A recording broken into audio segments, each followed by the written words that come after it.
thoughts on something, artists, Ms. Daryl, Mattia. You were able to do a great mural here in the Village of Lincoln Heights. That was currently at our Serenity Park. We were working, we had a partnership with the Village of Lincoln Heights, the Cincinnati Reds, Cincinnati Zoo, some good partners that were able to do a transformation of the community. That transformation was taking your mural down. Just kind of want to get your raw thoughts on that, and that's how we'll wrap this show up. Yeah, your raw thoughts on that. No, it's pretty disappointing. We put a lot of time, energy, a lot of sweat, a lot of tears. It wasn't just your average mural. Typically, the process and the phases of a mural, you have your design phase, you have your and then that design has to be approved, and then you just have your painting phase and where the community participates. But this was a whole community effort, not in just creating the mural and getting the design approved for the mural and the historical aspect of all of that, but the community came out to build the wall that the mural was placed on. That's a huge deal because it wasn't just me, my team, my family, and the youth apprentices who did that.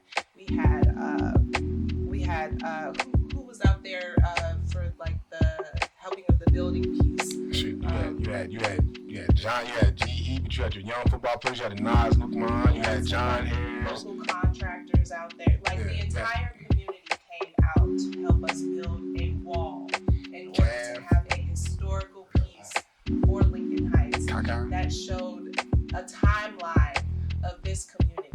And it was such a beautiful thing when not only to place the hands on who made it, but after we were done, it feels really good to complete something. And so once we were finally done, and we completed this project in 3 weeks, not the design part, that took a little bit longer, but the entire wall building and painting, we did that. We literally hustled overtime to complete that in 3 weeks for this community. There was rain, there was a lot that went into that project.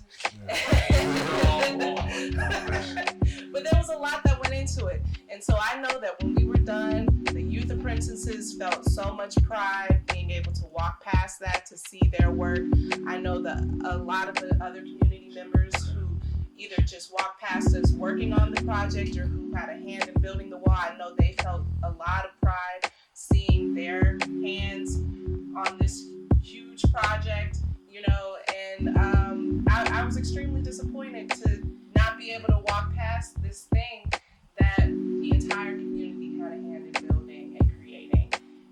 So I hope that in the future, we can find a permanent place for it, because it's not just about me and it's not just about the hands that were placed into it. It's a historical component that tells us who Lincoln Heights is, what people come from this great city, and I really hope that we can find a home, a permanent home for that, because art is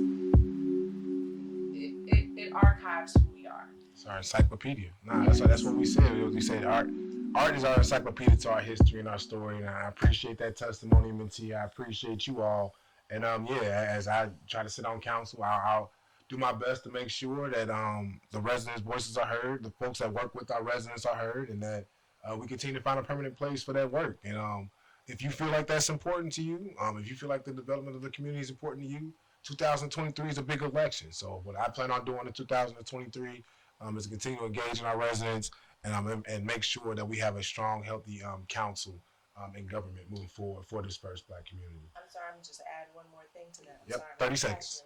You cool. But I've also had some local journalists from UC and some other people hit me up about wanting to take photographs in front of that mural. I'm sorry, I have not reached back out to you because it is no longer there. So hopefully when this mural finds a home, we can reconnect and talk a little bit more about it then. Yeah. So, that's a tough one. That's a tough one. All right, we're gonna wrap this one up here. I thank you guys again. Thank you, Kayla. Thank you, Daryl. Thank you, Sev. Man, you guys are amazing. Appreciate you guys. It's another edition of Black Love in the Zone.